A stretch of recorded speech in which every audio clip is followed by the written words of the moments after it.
I've got family in town. They're upstairs, and the children are also upstairs, and they're doped up on sugar, and they're running amok because it's Christmas time, and that's what children do, and it's loud, and there are Christmas movies playing, and there's candy being eaten, and there are presents being wrapped, and all kinds of stuff that's happening, and I'm down here in my garage because it's the only quiet place to be. So I thought today would be a great time to introduce a new segment for the vlog.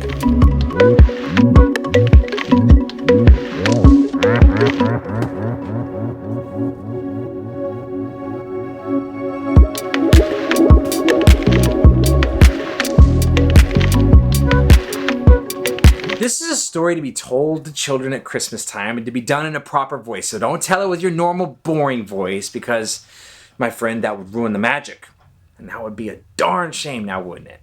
You must embrace this moment, dear viewer, for a good tale such as this should not be wasted on the tired and lethargic. So down a shot of whiskey or do what you must to make this moment magical for little ears. It's a very serious business, this story, so you must imagine you're like me, a somewhat old man who is grumpy and tired with a fair disposition and a Texas accent where all the best storytellers come from. A fair warning, the story does not include pictures or graphic images due to the grisly nature of it. For as long as anyone could remember, Christmas was always a magical time of peace and joy for everyone in Reddington, and then Mrs. Henbit ruined everything. You remember Mrs. Henbit, right? She was a very pleasant old lady and had a bit of a furry lip, which was somewhat unfortunate. Mrs. Henbit, who was a century plus 1 years old and who loved Christmas lights, posted in the City Gazette that she'd pay $1,000 to the person with the best light display in town. Judging was set for Christmas Eve, December the 24th at 6 o'clock p.m., and most of the people in town thought it was a jolly good idea.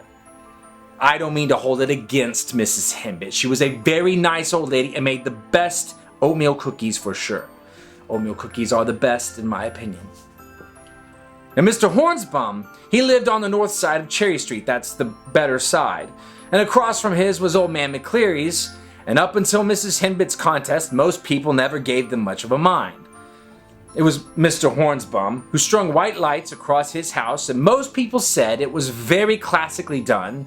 And for the record, he was the first out there the day after Thanksgiving, so I don't blame him for being punctual. I don't think anyone does. Old Man McCleary, well, he was out by the afternoon with his usual red lights, and he did that every year, even before the contest, so it was no surprise. Also classy, thought everybody, and it gave a nice contrast to the street, and had it ended there, I'd still be able to hear out of my left ear, and Bob Rooster would still have two thumbs. Now, little Billy Sturgis lived a street over on Malbuck, and he saw the Gazette as his daddy was eating breakfast, and he decided to enter the contest himself, even though he was only 6 years old. His pa thought it was fine, it was a good idea, and the boy showed a go-getter attitude, unlike all the young people these days, and he gave him $7 whole for it. For the record, I don't think Billy knew what $1,000 was, he just wanted people to see baby Jesus and thought it would be fun. So both Hornsbum and McCleary's yard displays were fine in my opinion. They were perfectly acceptable. But Hornsbum was smart in thinking his display was easily comparable to Old Man McCleary's, and really, it would be a toss-up if push came to shove in the judging of the two.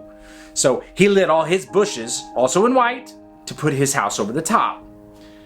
And that's when Old Man McCleary started in with the yard animals, but at least they were painted white, and most considered them a nice garnish to the look of the home.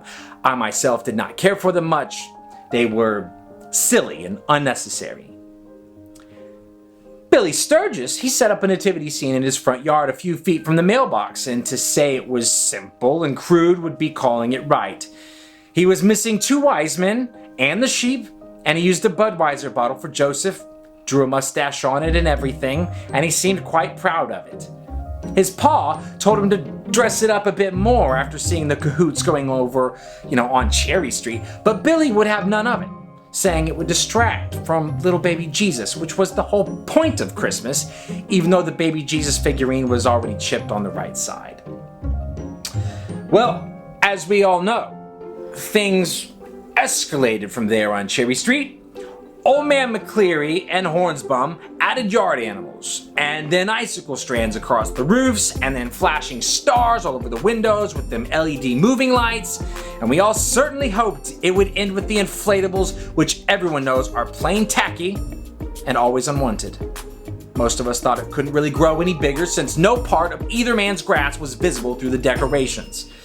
Alas, we was all wrong, because Farley's hardware store had a sale of all their Christmas inventory, and those two men rushed down there as fast as they could. So fast, in fact, that old man McCleary got pulled over and issued a ticket for speeding, and he really didn't seem to care.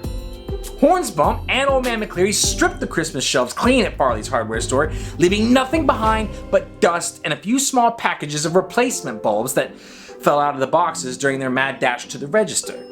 And neither of the men saw little Billy there with Mr. Farley buying a candle in a glass bowl with his $7. And in Hornsbum's haste, he paid for Billy's items without knowing he'd done it. He just plopped this stuff right on top of Billy's. He paid and he rushed out. Now, Billy went over to the ice cream parlor and had him 2 scoops with the money, saying that the candle and the bowl was all he needed, and he knew if he told his pa, he might take the $7 back. So, back on Cherry Street, Hornsbum and old man McCleary frantically decorated until every crook and cranny of their yard that could be filled was, and no one else on the street dared to put up any of their own lights, lest it mean either of the men feel challenged and add something else to the ridiculous mess. In truth, both houses were under such a mountain of lights and decorations that we all thought that they might collapse at any moment. For 2 weeks straight, the houses grew and grew and grew in both stature and absurdity, each man trying to outdo the other, and it was universally talked about in the street as something which had turned horribly south, and no one really knew what to do. When the Gazette posted a story about the size of the 2 houses and the truly hideousness of them, well, people from all over the state began showing up to watch, to the point that every hotel in town was full, which had never happened in Reddington's history. And that is when little 6-year-old Billy Sturgis set his candle above his nativity scene by his mailbox, and he put the little bowl over the top of it, and he drew a little outline of a star on the glass, saying it was the star for the single wise man to follow the baby Jesus. Well, then he realized he didn't have any shepherds, so he made them out of a piece of cardboard and crayons, and he glued them properly to the grass to keep the wind from catching them up into the air, and we all thought his pa probably didn't know that they was glued to the grass like that. No one thought Hornsbum or McCleary would make much of it, but they did. And by the end of the day, they had each a nativity of their own, and due to the lack of space, Hornsbum put his on the back of his truck. And old man McCleary, he set his on the top of his roof on the edge of the chimney near Santa's sleigh, where Mother Mary promptly caught fire and left a black hole on the roof, and they never even found the remnants of McCleary's baby Jesus. His was plastic, you know, and it put off quite a stink over the whole town, and the fire department was called because Rooster thought it was a gas leak. And still, people came pouring into town to watch this whole debacle, bringing their RVs and double parking, and they lined the roads to the point I couldn't get out of my car, and I confess, it did not put me in a very Christmassy mood. There were a few tires slashed. I'm not proud of it, and I'm going to leave it at that. Billy's pa looked at Billy's nativity scene and he shook his head, but was content to leave it out there by the mailbox as long as Billy picked it up for trash day, which was always second Wednesday, because he didn't want the eyesore in his yard longer than it needed to be. Billy was most content with it and was sure he would win, and nobody wanted to tell the boy of the shenanigans happening over on Cherry Street, because no one wants to break a little boy's heart like that. I mean, not before Christmas and all. Well, then, finally, the night came, December the 24th, Christmas Eve, 6 o'clock p.m., and the lighting of the 2 houses for the contest, and the masses of people came out to watch, including myself. I had to walk, of course. Mrs. Hembit, old lady walker and all, was standing in the middle of the street between the 2 houses like a little lost woman between 2 mountains of Christmas decor, which was thought by all to be the best viewing position. And then, right at dark, she gave the cue for the countdown, and the crowd did. 3, 2. And Hornsbum and old man McCleary hit their switches respectively. Oh, and Billy Sturgis, he was the street over, he lit his candle too. I can't forget that part. Well, Tommy Parker, you know Tommy, he runs the auto shop across town, Tommy Parker Auto. Well, he was in his shop, and he felt the blast all the way from there, said it cracked his front window. Most people remember a very bright flash and an enormous explosion and the whoosh of wind as though a train was passing, and then everything in the town went dark from the power surge. Not just any kind of dark. The kind of dark that you can't see your hands in front of your face dark. I myself don't remember the blast so much because my hearing went out at just that moment in my ears, and the left one, well, it never did come back, and I am still a little bitter about that if I'm honest. Bob Rooster, he was just plain standing too close, and it's as simple as that. And his wife warned him not to do that, but he did, and now he doesn't have a thumb, which his wife says serves him right for not listening, you know. And the rest of us thought it best not to get in the middle of the married couple. She calls him a hitchhiker now, which I consider a little mean, but also a bit funny. We never did find Mrs. Henbit, which was sad, but we all agreed that she lived a nice long life, and a handful of people still thought her partially to blame for the whole thing. Still, the whole town is in a state of mourning over the loss of her cookies because they really were the best. You will have to take my word for it in that regard. As far as the light displays go, both men, along with their houses, vanished in that great flash and sea of billowing smoke. And all that's left there is a giant black crater and a sign in remembrance of Hornsbum and Old Man McCleary, and I agreed it was the least we could do to make one. After the blast, the town didn't really know what to do then. After all, no one had ever seen such a thing occur in their lives, and it was pitch dark out, and we were all bumping into each other, and, well, that's when the people saw the faint little light glowing on Marlbrook Street, and the town headed up there to see what it was. Turns out, it was little Billy Sturgis's candle behind the glass in that bowl on the top of his nativity scene. The town gathered around that little beacon of light and looked at it with its missing wise men and cardboard shepherds glued to the ground and the beer bottle Joseph and little chip baby Jesus. And in the darkness of the street and underneath that great cloud of smoke and ash falling on us like radioactive winter, well, everyone agreed it was a beautiful thing.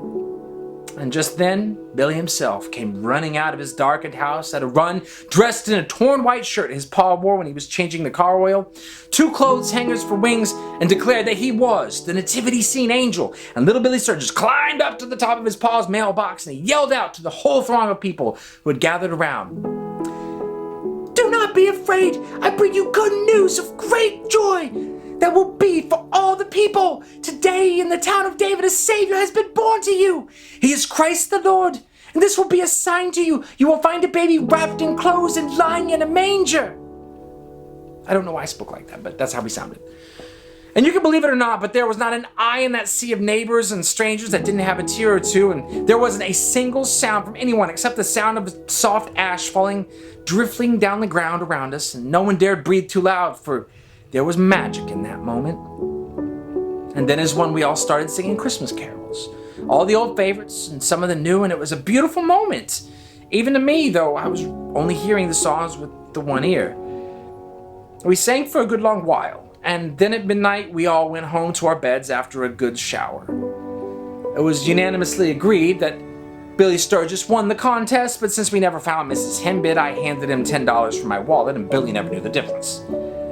Billy missed trash day on the second Wednesday, but his pa didn't give him much grief for it, seeing as how he was, after all, only 6 years old. Concerning Reddington, Christmas is back to being a wonderful time of peace and joy due to the fact that the mayor banned all future Christmas light display contests, saying that the whole thing had been grisly business indeed, and no one ever wants to see that happen again. Of course, he might have been a tad bit more bothered by the whole ordeal. I mean, after all, he was the one who found Rooster's thumb 4 days later on the roof of his car, and I don't really blame him for feeling how he did.